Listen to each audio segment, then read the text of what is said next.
Hello शलोम, सबको जय मसीह की। मेरा नाम हन्ना है और आज मैं एम्पावरिंग वर्ड विद हन्ना में आप सबका स्वागत करती हूँ। और आज मेरे साथ है मिस्टर अब्राहम, जो हमें प्रभु के वचन में ले जाने वाले हैं। और अभी हम साथ मिल के प्रभु का धन्यवाद करें कि परमेश्वर के अनुग्रह के कारण परमेश्वर ने हमें ये मौका दिया है कि हम आज आप सबके साथ फिर से प्रभु का वचन शेयर कर सके। तो हम प्रभु के वचन में जाने से पहले हम सब अपने आप को एक सवाल पूछेंगे कि क्या हमारी लाइफ में कौन से सबसे पहली प्राथमिकता है, हमारी प्रायोरिटी कौन सी है। क्या कोई व्यक्ति है या जॉब है या हमारे बच्चे हैं या पेरेंट्स है। होता है ना, कई बार हमने देखा है कि मसीही जीवन में भी, बिलीवर्स के जीवन में भी ऐसा होता है कि किसी लोगों के लिए अपनी हेल्थ प्रायोरिटी होती है। वो अपनी हेल्थ के लिए बहुत कॉन्शियस होते हैं। किसी लोगों के लिए अपने हस्बैंड या अपनी वाइफ या अपने बच्चे वो प्रायोरिटी होते हैं। किसी के लिए जॉब प्रायोरिटी होती है, किसी के लिए अपना शौक प्रायोरिटी होते हैं। तो हम आज सीखने वाले हैं कि हम बिलीवर्स हैं और प्रभु को फॉलो करते हैं, तो हमारे लिए मसीही जीवन में सबसे बड़ी प्राथमिकता क्या होनी चाहिए। प्रभु क्या कहते हैं, प्रभु हमें वचन में से क्या सिखाते हैं कि हमारे जीवन में सबसे पहले स्थान पे कौन होना चाहिए। तो चलिए आज हम साथ मिलके प्रभु के वचन में से सीखेंगे।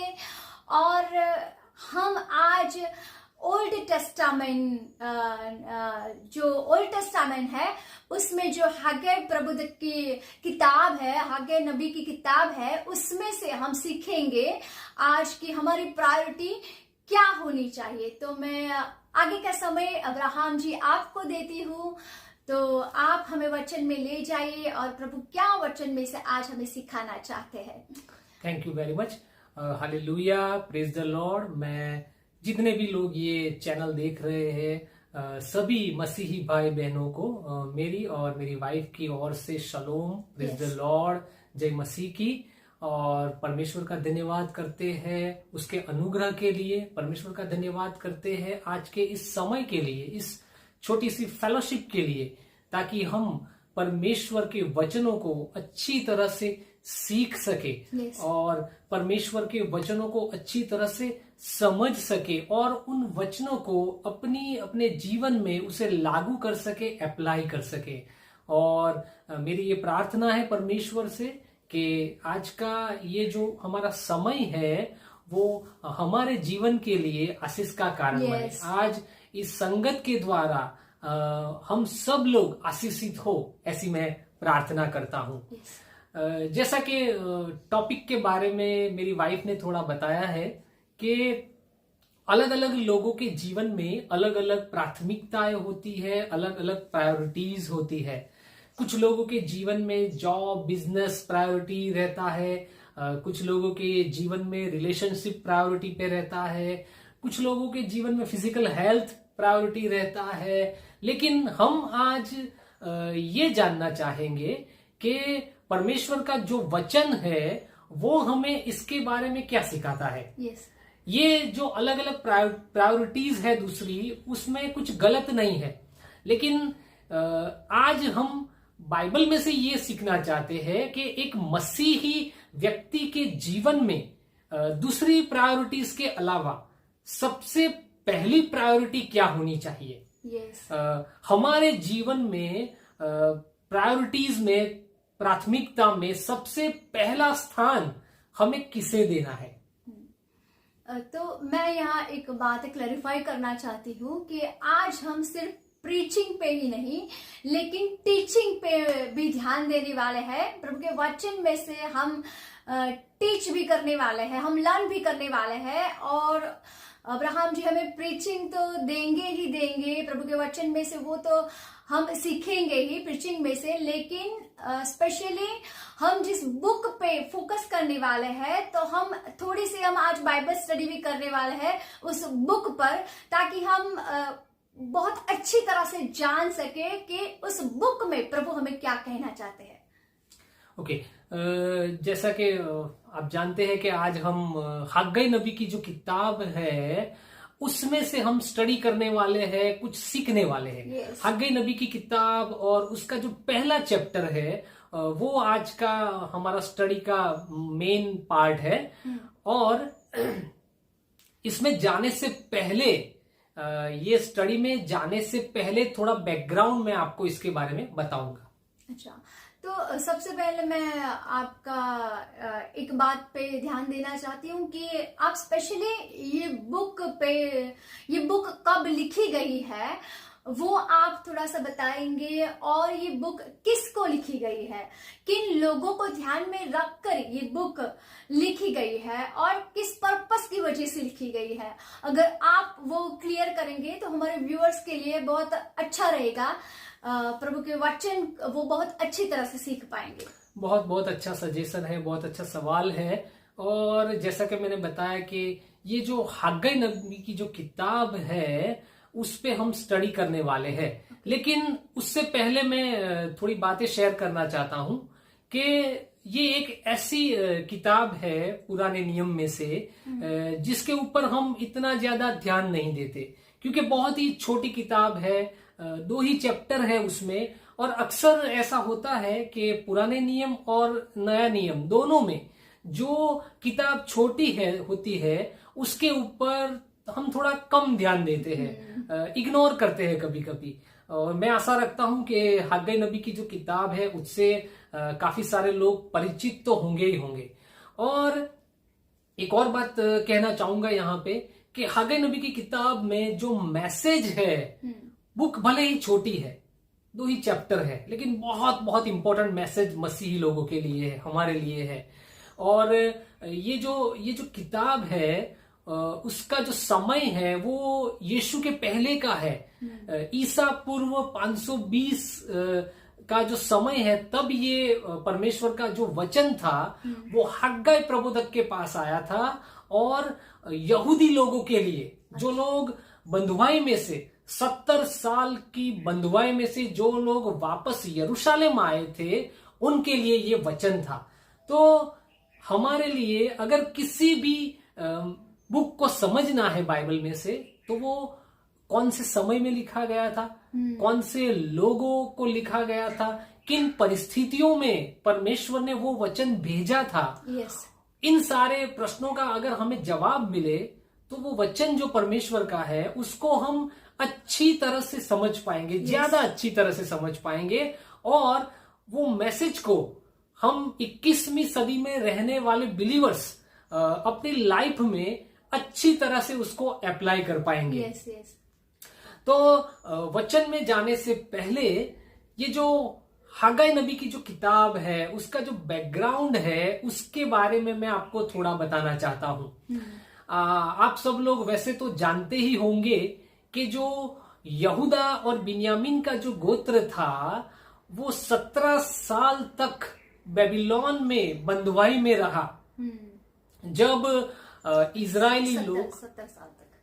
इजरायली लोग परमेश्वर की आज्ञाओं का अनादर करने लगे, मूर्ति पूजा करने लगे और परमेश्वर को जैसे उन्होंने छोड़ ही दिया, तब उनके जीवन में बहुत सारी विपत्ति आई। और ईसा पूर्व 586 में नबूकदनेस्सर राजा यरूशलेम के ऊपर चढ़ाई करता है, यरूशलेम को जीत लेता है। और वो जो परमेश्वर का जो भवन था जिसे सुलेमान राजा ने बनाया था, जो बहुत ही भव्य था, इतना सोना चांदी यूज हुआ था उसको बनाने के लिए, उसको वो एकदम गिरा देता है, उसको नष्ट कर देता है। और उसमें जो सोने चांदी के जो बर्तन थे जो मंदिर में यूज होते थे उसको भी वो अपने साथ बेबीलोन ले गया। और साथ ही में जो परमेश्वर के जो लोग थे उनको भी वो बंदी बनाकर, गुलाम बनाकर बेबीलोन में ले गया।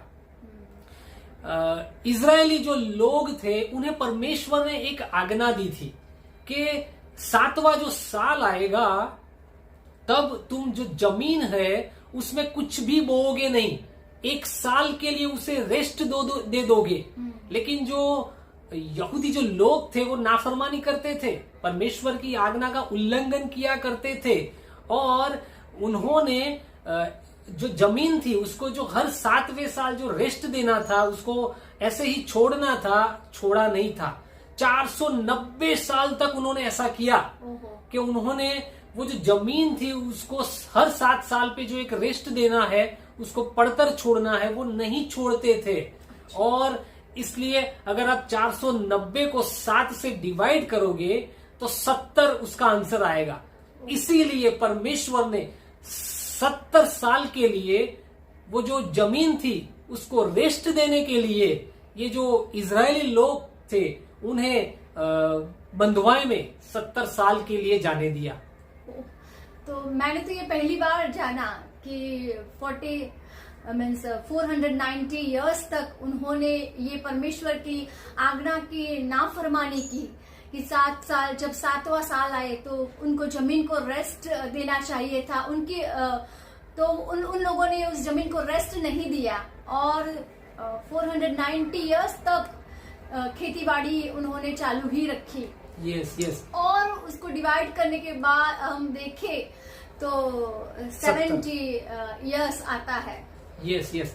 तो परमेश्वर ने उन्हें बंधुआई में जाने दिया। जो परमेश्वर के लोग थे उन्हें नबूकदनेस्सर राजा बंधुआई में ले गया। 70 साल तक वो लोग बेबीलोन में रहे।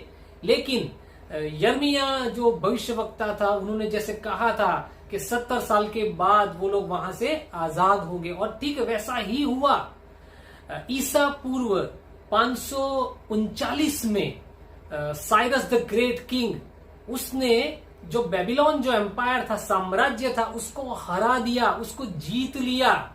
और ये जो ज्यूज लोग थे, यहूदी जो लोग थे, वो अब उसके राज्य के अंदर आ गए।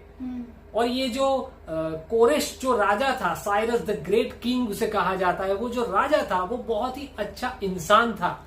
और इसके बारे में यशाया नबी की किताब के 45वें अध्याय में पहले से लिख दिया गया था कि कोरेश राजा है वो जो परमेश्वर का जो इरादा है उसको वो पूरा करेगा। जब कोरेश राजा ने बेबीलोन साम्राज्य को जीत लिया तब उसने जो यहूदी लोग थे उनसे ये कहा कि अब आप लोग अगर अपने वतन में जाना चाहते हो, यरूशलेम जाना चाहते हो, तो जाइए और वहां जाके अपने परमेश्वर के भवन का निर्माण कीजिए। तो ये जो यहूदी लोग जो थे वो तो बहुत खुश हो गए। 70 साल का जो बंधुआई का जो समय था वो उनका खत्म हो गया और अपने वतन यरूशलेम जाने की उन्हें अनुमति मिल गई। तो ये जो बात थी कि कोरेश राजा यहूदियों को भेजने के लिए तैयार हो गया था यरूशलेम में, तो वो कोरेश राजा के मन में प्रभु ने ही वो बात डाली थी। यस, ये बाइबल में है, रेफरेंस बाइबल में है इसका कि परमेश्वर ने ही कोरेश राजा को इंस्पायर किया था कि वो परमेश्वर के जो लोग थे, जो यहूदी लोग थे, उन्हें बंधुआई में से छुड़ाकर अपने वतन यरूशलेम भेज दे, उन्हें जाने दे और वो लोग वहां जाके परमेश्वर का भवन बनाए। लेकिन ये जो लोग यरूशलेम जाने वाले थे उनके लिए वहां पे बहुत सारी कठिनाइयां राह देख रही थी। बेबीलोन में जितने लोग गुलाम होकर गए थे उसमें से 50,000 लोग यरूशलेम जाने के लिए तैयार हुए। इसका रेफरेंस आपको एजरा नबी की किताब में मिलेगा। 50,000 परमेश्वर के जो लोग थे, जो यहूदी लोग थे, वो यरूशलेम जाने के लिए तैयार होते हैं एक ही मकसद के साथ, एक ही इरादे के साथ कि यरूशलेम जाके परमेश्वर का जो भवन है उसको हमें बनाना है। लेकिन जैसा कि मैंने आगे कहा कि उनके लिए बहुत सारी तकलीफें, बहुत सारी कठिनाइयां राह देख रही थी। ये जो यरूशलेम का जो शहर था वो तहस नहस हो चुका था। 70 साल से वो बंजर पड़ा था। 70 साल से वो एक ऐसा शहर था जिसकी कोई दीवार वगैरह नहीं बनी हुई थी, पूरा नष्ट हो चुका था। इन लोगों को वहां जाके शून्य में से सब स्टार्ट करना था, जीरो में से स्टार्ट करना था। वहां ना ही मकान थे उनके रहने के लिए, ना कुछ भी फैसिलिटीज वहां उनके लिए थी। उनके लिए जो आने वाला जो समय था वो बहुत ही कठिन होने वाला था, वो जानते थे। लेकिन फिर भी परमेश्वर के लिए उन्होंने ये तय किया कि हम जाएंगे, हमारे वतन में जाएंगे, यरूशलेम जाएंगे और परमेश्वर का जो भवन है उसको हम वहां जाकर बनवाएंगे। 50,000 यहूदी लोग, परमेश्वर के लोग बेबीलोन से निकलते हैं यरूशलेम जाने के लिए, एक ही उद्देश्य के साथ, एक ही मकसद के साथ कि यरूशलेम जाके हमें परमेश्वर का भवन बनाना है। लेकिन जैसा मैंने आगे बताया, बहुत सारी कठिनाइयां उनकी राह देख रही थी। आर्थिक कठिनाइयां तो थी ही थी, साथ में वहां जो लोकल लोग रहते थे, जो समरूनी लोग थे, वो ये नहीं चाहते थे कि ये यहूदी लोग वापस यरूशलेम आए और यहां आकर परमेश्वर का भवन बनाए। तो मैं यहाँ एक बात पूछना चाहती हूँ कि ये समरूनी लोग कौन लोग थे? क्योंकि बाइबल में बहुत सारी जगह समरूनी लोगों का उल्लेख किया गया है, और यीशु के जब हम नया नियम देखते हैं तो यीशु ने भी एक समरूनी लेडी के साथ हमें बात करते हुए दिखाई देते हैं। तो ये जानना बहुत जरूरी है हमारे लिए कि समरूनी लोग कौन थे। ओके, बहुत ही अच्छा सवाल है, और ये अभी टॉपिक में ये बात निकली है तो इसके बारे में थोड़ा हम बात करेंगे तो अच्छा रहेगा। हम जानते हैं कि नए नियम में यीशु के समय में भी समरूनी लोग मौजूद थे, लेकिन ये पहले से नहीं थे। इनकी क्या हिस्ट्री है इसके बारे में मैं थोड़ा आपसे बताना चाहूंगा। जब नबूकदनेस्सर राजा जब यहूदा और बिन्यामीन के गोत्र को बंधुआई में ले गया तो कुछ ऐसे यहूदी लोग थे जो बच गए थे, किसी तरह से एस्केप कर गए थे कि उन्हें गुलाम बनाकर ना बेबीलोन ना लिया जाए उनको। तो वो लोग यरूशलेम में ही रह गए थे, और बाद में उन्होंने क्या किया कि ये जो बचे हुए जो यहूदी लोग थे उन्होंने अपने लड़के लड़कियों की शादी अन्य जाति के लड़के लड़कियों के साथ की। जिस बात की परमेश्वर ने उन्हें मना किया था, उन्हें आज्ञा दी थी कि तुम्हारे लड़के लड़कियों की शादी अन्य जाति के लड़के लड़कियों के साथ मत करना। लेकिन फिर भी ये जो बचे हुए जो यहूदी लोग थे उन्होंने अपने लड़के लड़कियों की शादी अन्य जाति के लड़के लड़कियों के साथ की, और इनके द्वारा जो एक अगली पीढ़ी आई वो समरूनी लोग हैं। और हम जानते हैं कि यहूदी लोग उनसे बहुत ही नफरत करते थे। क्यों? क्योंकि उन्होंने परमेश्वर की आज्ञा का उल्लंघन किया था। उन्होंने दूसरे जो अन्य जाति के लोग थे उनके साथ शादी का रिश्ता बनाया था, और वो जो पीढ़ी आई उनको वो अशुद्ध मानते थे। वो ना वो जू में गिने जा सकते थे ना अन्य जाति में, मिक्स उनको बोला जाता था। तो वो ये समरूनी लोगों का यही इतिहास है, और इसीलिए ज्यू लोग, यहूदी लोग उनसे बहुत नफरत करते थे, उन्हें परमेश्वर की प्रजा नहीं मानते थे। तो वो जो समरूनी लोग थे वो भी ऐसा नहीं चाहते थे कि ये जो यहूदी लोग हैं वो वापस वतन में आए। लेकिन ये जब 50,000 लोग वतन अपने यरूशलेम में जाते हैं और वहां जाके परमेश्वर के भवन की नींव को रख देते हैं, लेकिन तब ये समरूनी लोग क्या करते हैं, वो जो आर्तहशस्ता राजा है उसको एक कंप्लेन लेटर लिखते हैं कि ये जो यहूदी लोग हैं उन्हें परमेश्वर का भवन बनाने की इजाजत ना दी जाए। आप इनके बारे में हिस्ट्री में देखोगे तो ये तो विद्रोही लोग हैं। अगर उन्होंने परमेश्वर का भवन बना लिया, अगर उन्होंने यरूशलेम के चारों ओर दीवारें बना ली, तो फिर वो आपको राजा नहीं मानेंगे, वो आपको टैक्स नहीं देंगे। तो इसीलिए आप उनके ये काम को बंद करवाओ। और हुआ भी ऐसा, राजा की ओर से एक लेटर आया, और ये जो परमेश्वर के भवन का जो काम जो शुरू हुआ था, जिसकी नींव डाली गई थी, उस काम को बंद करने के लिए राजा की ओर से लेटर आ गया। और इस तरह से ये जो परमेश्वर का भवन का जो काम था वो रुक गया, स्टॉप हो गया। 1 साल हो गया, 2 साल हो गया, 3 साल, 5 साल, 10 साल, 16 साल बीत गए और परमेश्वर का जो भवन था जैसी की जैसी स्थिति में था 16 साल के बाद भी वैसा क्या वैसा ही रहा। उसके ऊपर एक नया पत्थर रखा नहीं गया था। और ऐसे समय में परमेश्वर हग्गाई नबी को भेजते हैं। उसके जो लोग जो परमेश्वर को भूल चुके थे, जिन्होंने परमेश्वर के काम को बाजू पे रख दिया था, उनको जगाने के लिए, उन्हें उत्साह देने के लिए, उनको प्रभु के वचन के द्वारा उन्हें एनकरेज करने के लिए प्रभु ने हग्गाई नबी को भेजा कि वो जाके अपने लोगों को बताए कि परमेश्वर के काम को आगे बढ़ाओ। अच्छा, तो क्या स्पेसिफिक परमेश्वर ने क्या हग्गाई नबी को बोला था, क्या मैसेज लेके भेजा था? क्योंकि 16 साल से परमेश्वर का काम बंद पड़ा था। जिस उद्देश्य से परमेश्वर ने उनके लोगों को छुड़ाया था, उनके लोगों को उस बंधुआई में से वो यरूशलेम में लेके आए थे, तो वो उद्देश्य तो पूरा नहीं हो सका। 16 साल तक परमेश्वर की वो बात, वो इच्छा, वो अधूरी रही थी। तो क्या हग्गाई नबी क्या मैसेज लेके आए थे परमेश्वर की ओर से? यस, बहुत ही अच्छा क्वेश्चन है। और ये जो जैसा मैंने बताया कि जब ये लोग निकले थे यरूशलेम से, जब 50,000 यहूदी निकले थे तो एक ही मकसद के साथ निकले थे कि जाकर परमेश्वर का भवन बनाना है। लेकिन जब वहां गए, जब उनके ऊपर विपरीत परिस्थितियां आई, तो वो उसके सामने उन्होंने घुटने टेक दिए और परमेश्वर का भवन का काम 16 साल तक रुका रहा।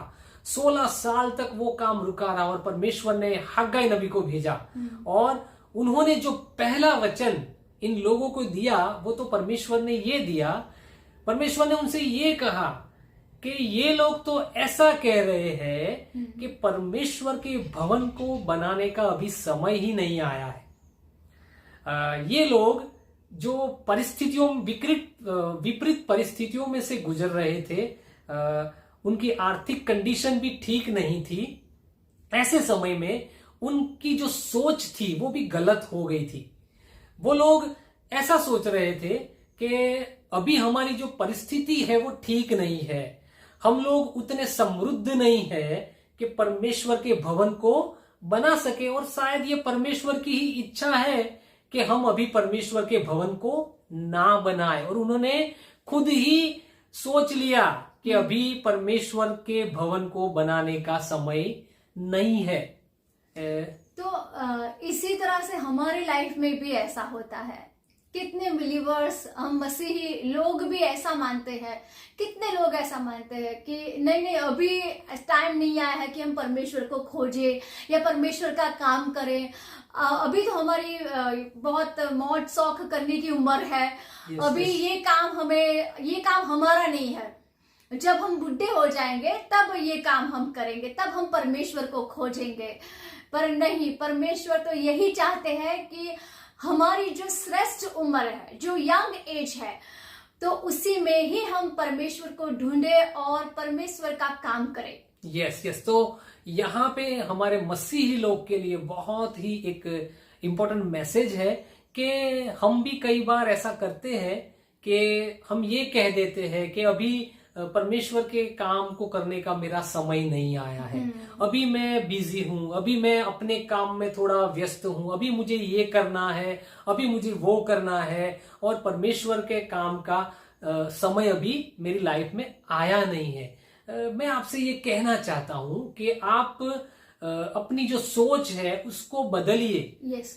आज और अभी ही परमेश्वर का काम करने का समय है। जैसे ये जो यहूदी लोग थे 16 साल से एक ही कंडीशन में, एक ही परिस्थितियों में रहकर उनकी जो सोच थी वो नेगेटिव हो गई थी। वो जैसे कि कंफर्ट जोन में आ गए थे। होता है ना, कभी हम भी जब एक ही परिस्थिति में लंबे समय तक रहते हैं तो उसके अनुसार हम ढल जाते हैं, हम उस परिस्थिति को एक्सेप्ट करने लगते हैं। लेकिन हमें ऐसा नहीं करना है।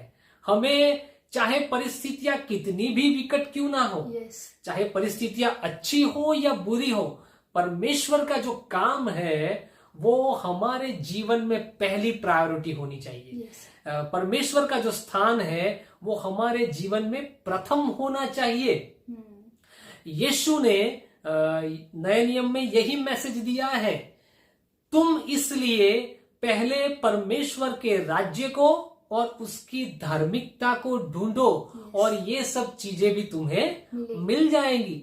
मतलब यीशु भी, ये जो हागाई का मैसेज है वही हमें वहां दिखने को मिलता है कि परमेश्वर का जो काम है, परमेश्वर की बातें और परमेश्वर वो हमारे जीवन में पहली प्रायोरिटी होनी चाहिए, ना कि दूसरी बाबतें। आगे आगे आप जब पढ़ोगे वचन में तो परमेश्वर उनसे ये सवाल करता है कि इंग्लिश में ऐसा लिखा है कंसीडर योर वेज, और हिंदी में ऐसा लिखा है कि अपनी चाल चलन पर सोच विचार करो।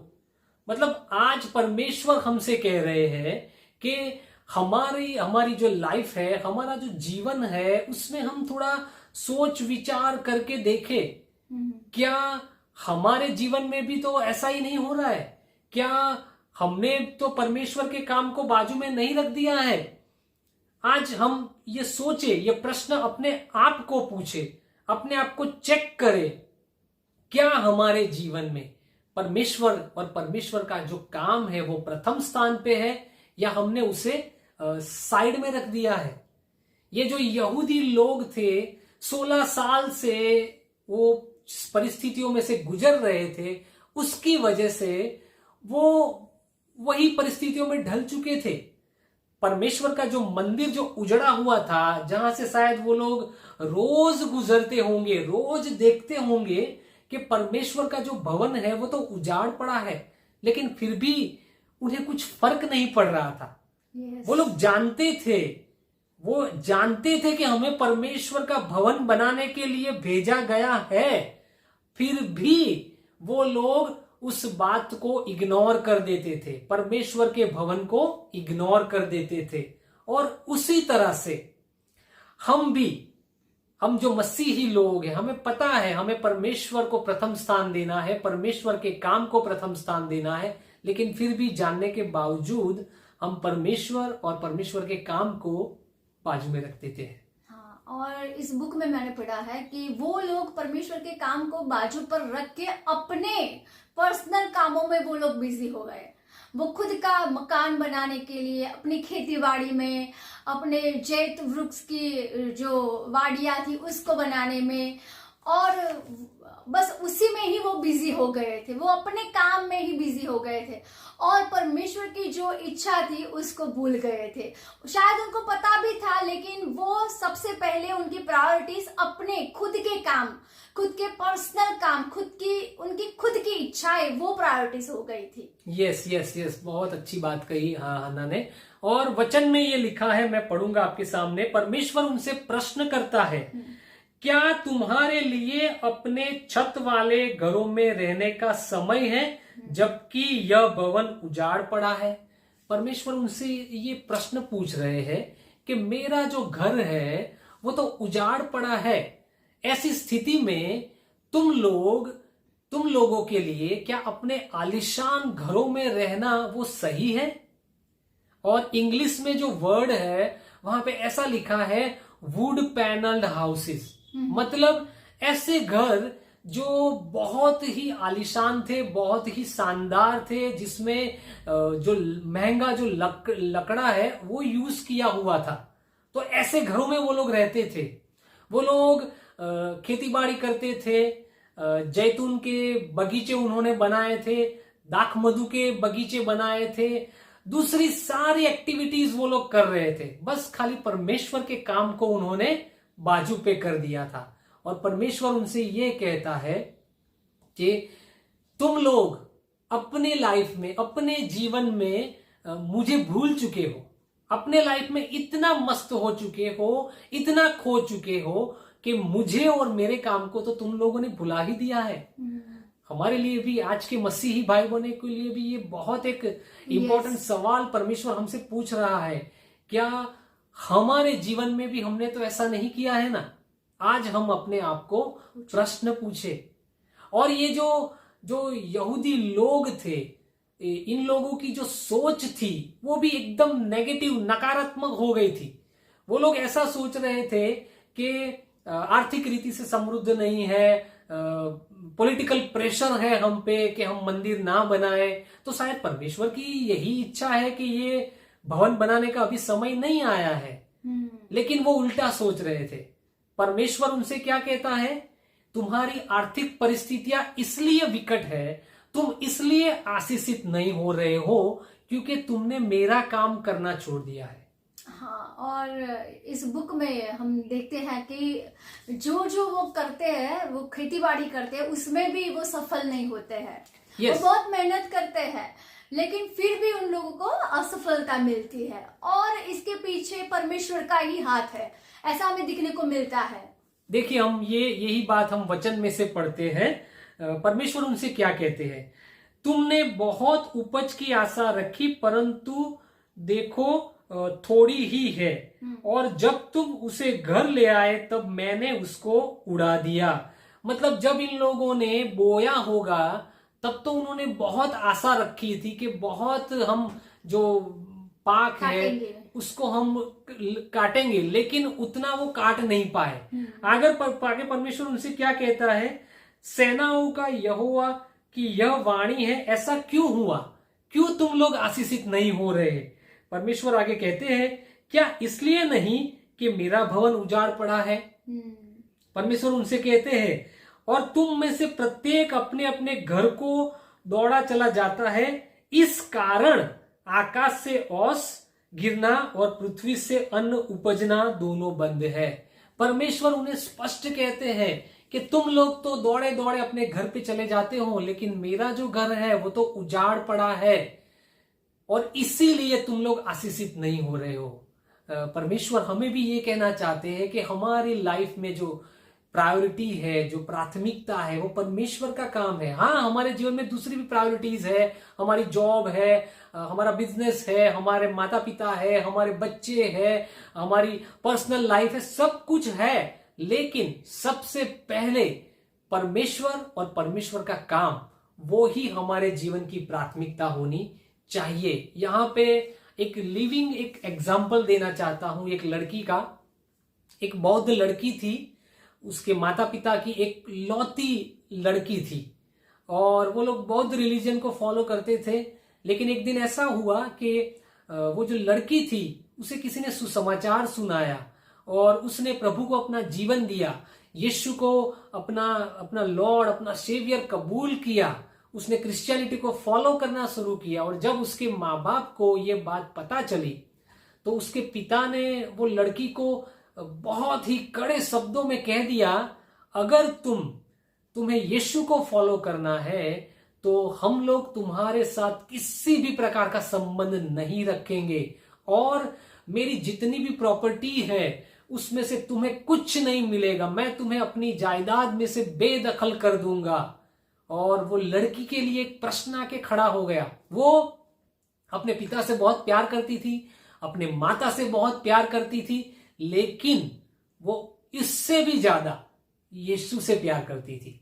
और जब उसे चुनने को आया कि किसको चुनूं, अपने माँ बाप को चुनूं या परमेश्वर को चुनूं, तो उसने परमेश्वर को चुना। यीशु भी हमें नए नियम में ये कहते हैं, तुम अगर मुझसे ज्यादा अपने माता पिता को प्यार करते हो तो तुम मेरे योग्य नहीं हो। यीशु ये कहते हैं, तुम अगर मुझसे ज्यादा अपने बेटे बेटियों को प्यार करते हो तो तुम मेरे योग्य नहीं हो।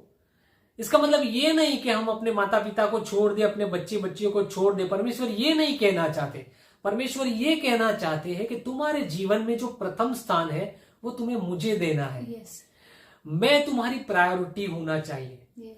हम लोग कई बार अपने जीवन के अलग अलग क्षेत्रों में कई बार परमेश्वर को हम साइड में रख देते हैं। कई बार ऐसी परिस्थितियां आती है हमारे जीवन में जब हमें परमेश्वर और दूसरी कोई बात, दोनों में से किसी एक को चूज करना होता है। और कई बार ऐसा होता है कि हम परमेश्वर को चूज नहीं करते, लेकिन हम दूसरी बातों को चूज करते हैं। हम अपने फ्रेंड्स को चूज करते हैं, हम अपने बिजनेस को चूज करते हैं, हम अपने करियर को चूज करते हैं, हम अपने पर्सनल रिलेशन को चूज करते हैं और परमेश्वर को इग्नोर करते हैं। लेकिन बाइबल हमें ऐसा करने को मना करता है। बाइबल हमें ये कहता है कि परमेश्वर का स्थान तुम्हारे जीवन के हर एक क्षेत्र में प्रथम होना चाहिए। और अंग्रेजी में एक कोट है, इंग्लिश में कोट है, he is Lord in all और he is not Lord at all. मतलब अगर परमेश्वर आपके जीवन के हर एक क्षेत्र में परमेश्वर है तो ही वो आपका परमेश्वर है। अगर कुछ कुछ एरिया में परमेश्वर का स्थान दिया और कुछ एरिया में परमेश्वर को बाजू किया तो वो आपका परमेश्वर नहीं है। परमेश्वर हमें ऐसा करने को मना करता है। हर एक क्षेत्र में, लाइफ के हर एक पार्ट में परमेश्वर ही हमारा प्रथम स्थान होना चाहिए। और हग्गाई नबी ने जब ये वचन परमेश्वर के लोगों को सुनाया तो उन्होंने उस वचन को एक्सेप्ट कर लिया।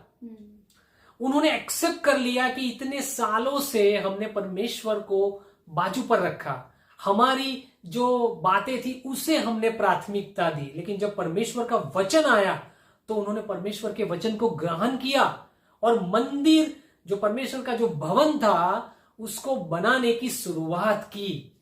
और आगे परमेश्वर ये कहते हैं कि मैं तुम्हारे साथ हूं, मैं इन लोगों के साथ हूं। मैं कितना अमेजिंग। 16 साल से परमेश्वर इन लोगों के साथ नहीं थे। ये लोग अपने जीवन के किसी भी क्षेत्र में आशीषित नहीं हो रहे थे, विकट परिस्थितियों में से गुजर रहे थे। और खाली 2-3 हफ्तों में जब इन्होंने ये परमेश्वर का भवन बनाने की शुरुआत की, तुरंत परमेश्वर ने ये कहा कि मैं तुम्हारे साथ हूं, मैं उन लोगों के साथ हूं।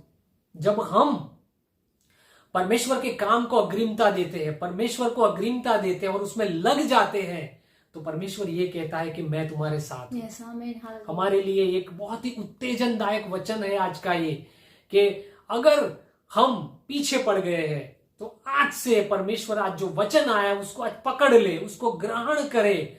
परमेश्वर हमें जो कह रहे हैं, हमारे जीवन के जिन जिन भागों में हमें परमेश्वर को प्रथम स्थान देना है उसे हम प्रथम स्थान दे, परमेश्वर के कार्य को शुरू करे, उसको आगे ले जाए और देखिए परमेश्वर आपके साथ है। तो जितने भी व्यूअर्स देख रहे हैं उन सब के लिए आज मैं परमेश्वर का ये वचन कहता हूं कि आइए आज हम खुद को चेक करें, अपनी लाइफ को चेक करें। क्या परमेश्वर हर एक भाग में हमने परमेश्वर को प्रथम स्थान दिया है, चाहे वो फाइनेंशियल मैटर हो, चाहे पर्सनल मैटर हो, चाहे कोई भी बात हो, परमेश्वर को प्रथम स्थान दे। Hallelujah, praise the Lord. धन्यवाद आपका। आपने बहुत अच्छी तरह से हग्गाई नबी के बुक में से हमें सिखाया कि किस तरह से परमेश्वर को हमें प्रथम स्थान में रखना है, और जैसे हम प्रभु को प्रथम स्थान देते हैं तो किस तरह से हम आशीष को पाते हैं। और हम मसीही लाइफ में, हमारे मसीही लाइफ में भी ऐसा होता है, क्योंकि प्रभु ने, यीशु ने ऐसा बोला है कि सबसे पहले तुम परमेश्वर के राज्य को खोजो और उसकी धार्मिकता को खोजो तो सभी वस्तुएं आपको मिलेगी। तो ये जो पृथ्वी की जो बातें हैं, जो पृथ्वी की आशीषें है, वो परमेश्वर को खोजने के बाद ही हमें मिलती है। तो जब हम परमेश्वर के पास जाते हैं, जब हम परमेश्वर को ढूंढते हैं, प्रभु के वचन को ढूंढते हैं, प्रभु की इच्छा को ढूंढते हैं और प्रभु के काम में जब हम लग जाते हैं तो श्योरली परमेश्वर हमें आशीषित करते हैं। और इस वचन के अनुसार जो आज हमने सीखा, तो हमें अपने आप को चेक करने की जरूरत है कि क्या हमारे लाइफ में कोई भी ऐसा एरिया है, कोई भी ऐसा कोना है जहां परमेश्वर का स्थान प्रथम नहीं है।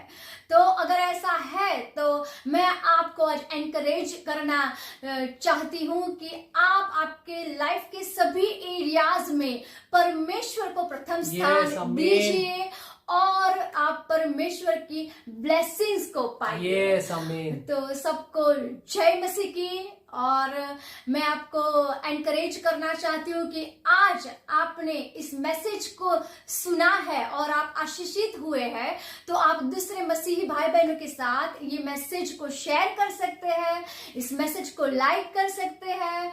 और आपने हमारे चैनल को अब तक सब्सक्राइब नहीं किया है तो आप सब्सक्राइब करके बेल आइकॉन को प्रेस कर सकते हैं, ताकि हमारे नए वीडियोस आप लोगों को मिल सके।